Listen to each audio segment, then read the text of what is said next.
afternoon, everyone. Thanks for joining us in the late afternoon. I know it's been a big conference. So we talk about the topic we're talking about basically as fiction meets future, and we'll jump straight in. We'll introduce ourselves. I'm Mel Poole. I run a film production company in Brisbane, Australia. We've been producing films for the last 12, 13 years in Brisbane. So we do film and we also do interactive, and we work with a lot of agencies and brands to meld those two things. So essentially we're storytellers, and we started off in just straight linear feature film work, and over the last 5 years or so, and especially during COVID, we had funding for an animation that we made in Unreal Engine. So we sort of took a deep dive into polygons and lots of other things that I had never heard about. And that has led us into the XR world. So we're going to talk a little bit today about how we've utilised the various different XR technologies for that particular project, but also how we see that playing out in the future, some of the new AI tools that we're using to integrate into that project, and also from a commercial and brand point of view. So. And I'm Joe Millwood. I'm a veteran of AWE. This is my 7th, and been in the XR space for about 10 years, working both in education, with large corporates, and in the film industry. Have a background working at Autodesk. I was lucky enough to work with the team that worked on Avatar and King Kong and Happy Feet, so lots of different amazing studios in my past, and been diving feet first into this technology for the last 10 years. So what I wanted to do is kick off where we are today. So the technology in regards to the fidelity of avatars has dramatically increased in the last 2 to 3 years. We've seen obviously the MetaHumans by Epic being released, but also things like the codec avatars by Meta, which we're getting to a point where the uncanny valley is starting to become a thing that we're actually able to get over. So I believe in the next 12 to 18 months, we'll probably see the fact that these really high fidelity avatars are going to be available in real-time worlds. This is a work of a friend of mine, Melvin from Mortar Studios. It's a real-time version of one of the characters out of Black Panther.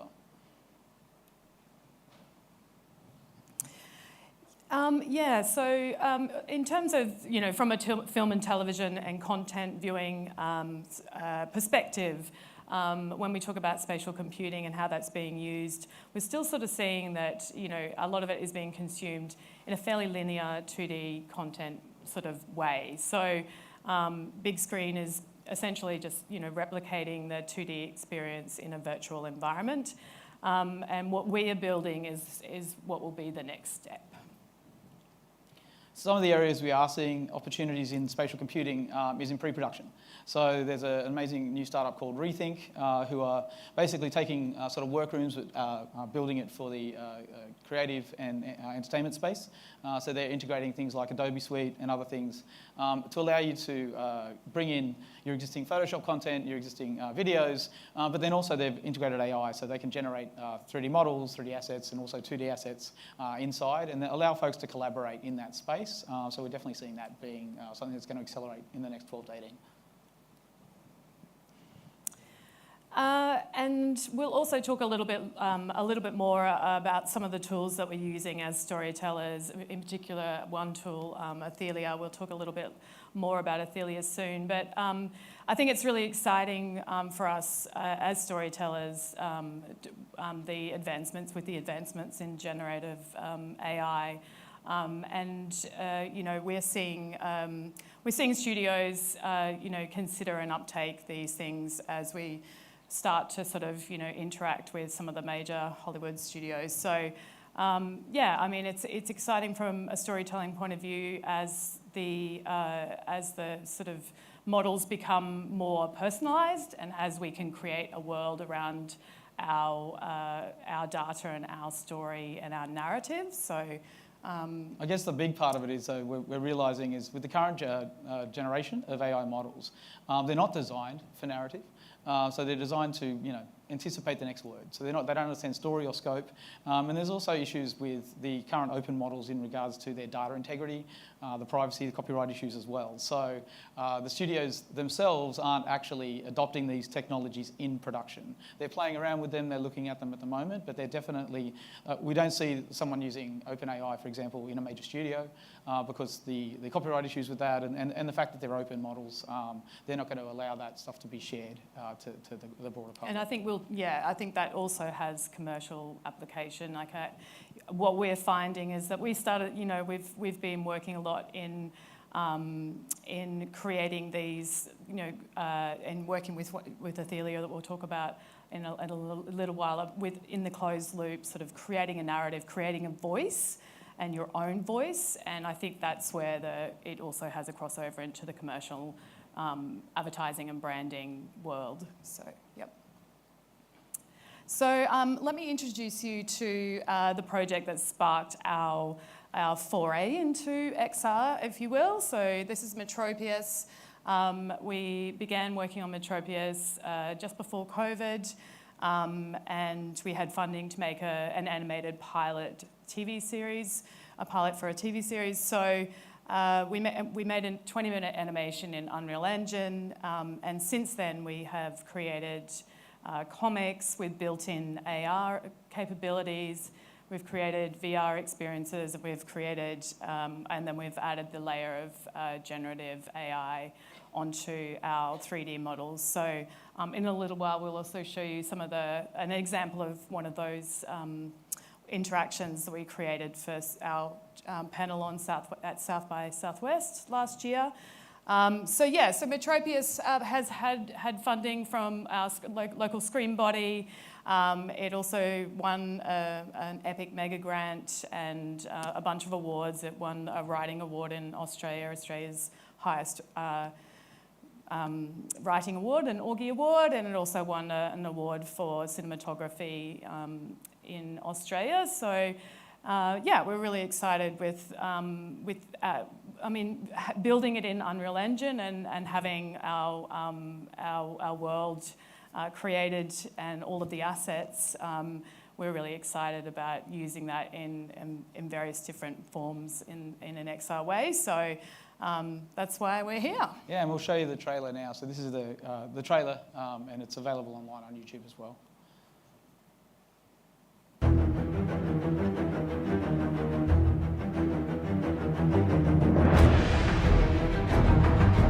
Coalesce at the same time, which is super exciting. So I wanted to touch on Athelia. So Athelia is a smart story tool. It's basically evolving how we build dynamic and immersive story. The tool's a closed loop LLM, which basically allows you to upload any script or a story, a book. We've actually got multimodal ingestion as well, so we're able to ingest things like comic books or even a video or a stage play that's been recorded. So we can actually take all those elements and turn all that story content into metadata. So we're able to take the characters out, extract those characters, their motivations, their relationships with each other, the story beats, the story arcs, and it allows both writers and showrunners and other parts of production to quickly change things or see the flow of stuff if it's not working. And we're starting to integrate tools like Unreal and others to further enhance and embed those into production. So it's really exciting. The tool's been around for a couple of years now. There's had some really good success with some large studios around the world. And we'll be able to announce some of those later on. So stay tuned for the next presentation, hopefully next year. We'll be able to talk a lot more about some of the successes we've had with the tool. Yeah, and you can imagine, as a filmmaker, this is really exciting for us because we've created this 3D world, and now when we started talking to Athelia very early in their development, as they could, they recognised that we had a very rich narrative and lore, and so you can imagine how exciting it is to be able to sort of put that world into a closed loop LLM and to create our tone of voice. And then, the tool does incredible things, but you can essentially, change a character's values or the character's motivations and iterate it back through to the story. So, and what's really exciting is that we are now working with Athelia and Unreal Engine to create the missing piece between 3D environments in Unreal and generative story. So essentially, this test being done at the moment is like stage 1, which is essentially 2 characters in a scene in the world, and they're connected to our Athelia narrative. And then in real time, we can change the motivations of that character and change the outcomes of that story and that scene. So, and this is what we're really excited about, the ability to interact with story, and in real time engage. And then, we have stage 3 and big plans, and we'll talk about that in a minute. So yeah, that's essentially how we're using it thus far. So yeah, just looking at some of the opportunities, I mean, the multi-ingest format that I mentioned, I mean, Metropius has a comic book, so we can upload that comic book and it'll be able to ingest that in there. And for me, the team's done such an amazing job before I joined them with a really rich Bible, and they're able to get all this really rich data. Mel and Dan are able to then look at what do we do with that data, and what's working, what's not working, what do we need to change, and as we start to move into these multi-formats. So Mel, you want to talk a little bit about some of the other formats we're looking at? Yeah, I mean, we see Metropius as an IP that, has, and we've already created comic books. We have a board game in development with AR capabilities in the board game. As I said, VR, obviously gaming. We're talking to one of the biggest gaming studios in the world at the moment, making a game for Roblox. So all of these different facets of an IP like this, it's amazing to be able to again create that world, that closed loop narrative that is our voice and our tone, and be able to iterate it into any format that we like.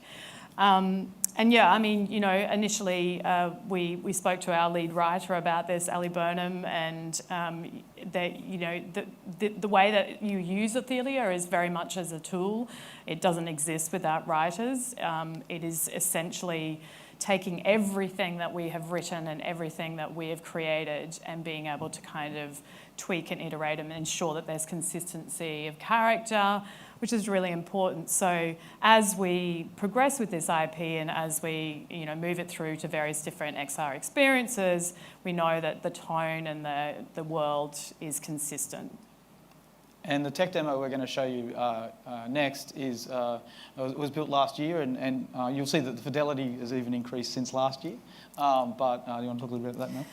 Yeah, so we're just going to show you a demo that we made. It was actually made with InWorld, so an open AI, some of you may be familiar with it, but essentially an open AI language model that where we could create some knowledge base and send the blueprint to a 3D character, and then we created a VR experience where you interact with the character. What we're hoping to do next with that is to essentially bring the technology of Athelia over to something like this that we're about to show you, whereby we will have our, it will be closed loop and it will be our tone and it won't be accessing OpenAI. And so, yeah, we'll show you what we mean.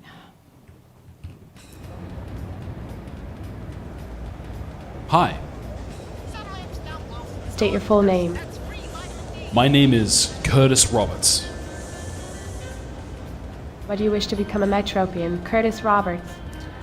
Well, I grew up on farmland outside the city and thought it was time to move in. What were you doing on that farmland, Curtis? And what makes you think you have what it takes to be a part of our city? My family have been generational farmers, but I decided to move on and see if my skills could be put to use here. Tell me, Curtis, what are 3 skills you possess that you believe could be a benefit to the city of Metropius? My 3 skills would be my expertise in hydroponics, nutrients, and also cultivating new species and mixing different plants. hydroponics and cultivating new species, you say, interesting. We could certainly use someone with your expertise in the agricultural sector. Your knowledge and skills will be valuable in ensuring the growth and sustenance of our city. Now, I have one final question for you, Curtis. Out of the following values, cultivation, ambition, innovation, or protection, which do you hold most dear? Choose wisely, as it will shape your role within the city. I would say cultivation. Very well, Curtis Roberts. With your dedication to the value of cultivation, you shall be assigned the position of agricultural engineer. You will be responsible for overseeing the development and maintenance of the farms in Immersion, where the highest calling of agriculture awaits. It is a position of great importance, as the nourishment of the city relies on your efforts. Welcome to Metropius, agricultural engineer Curtis Roberts. Pledge to work hard and contribute to the perpetual growth and prosperity of this great city. Welcome. Yeah, so you can see they obviously, thank you. Yeah, I mean, it was a pretty rudimentary model, and you know, the technology again is we can do a lot better than that, but it gives you an idea of where it's headed. So the idea is that we can, interact with our characters in the world in real time, and for it to, and then as we move towards our closed loop voice within this kind of application, have that consistency. So that's pretty exciting. So yeah. The other part we've got here is obviously looking into this ability for us to take the IP. Once we've got the entire world in a system that is actually able to be dynamic and be really fast-paced, and we can change things really quickly, we can deliver content across multimodal. So we're able to sort of say, what's the new technology that's coming out? Is it projected holograms in a theme park, for example? We can quickly develop that. We know that the character is going to align with the values of the world that we've created, so it's never going to go off track. And it's really important for studios to maintain that IP. You don't want to have, a famous character say something that would be outside of their normal world. So looking at the future and maybe casting out about 3 to 5 years, we're starting to move into a place where all content will be generative in some way. So you'll still require writers. I mean, the generative content will continue to learn. I mean, Alvin also talked about that. As we move closer towards AGI, but I still believe that the human element and the human story is really important, and we're very bullish on the fact that writers will never be replaced, but they can be enhanced.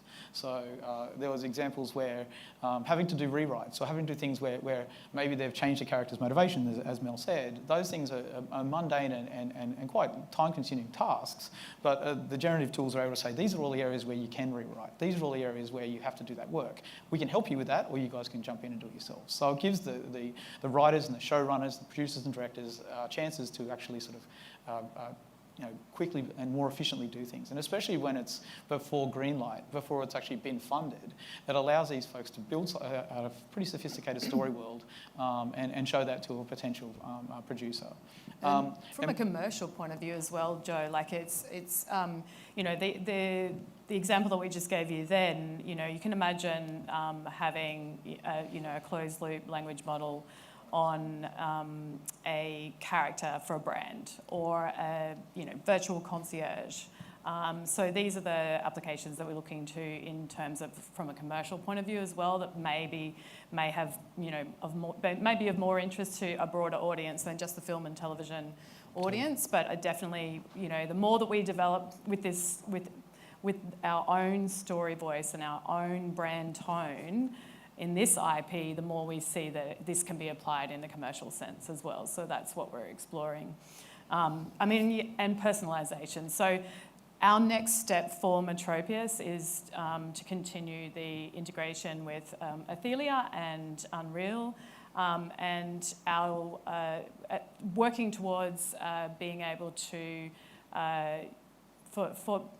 involve fans and the audience in the production. So we are aiming to use VR headsets to essentially involve fans or the audience as an extra in a scene in the world as we film. Yeah.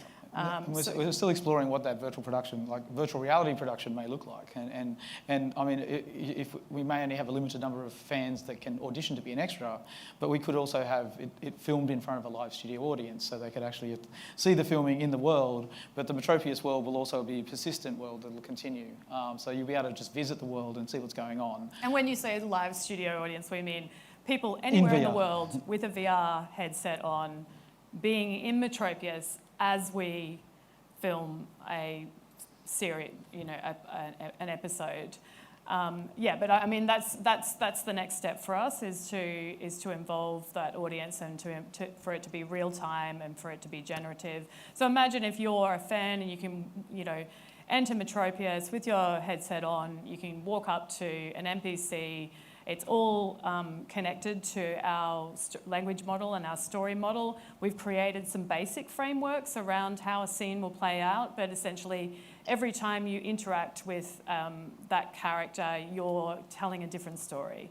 And the next step to that is that we would like to actually develop a way that we can use AI to shoot that scene as if it would be shot for an animated film or TV series rather than something like Twitch kind of thing. So that's our kind of dream down the track. But that's where we see the future happening for it.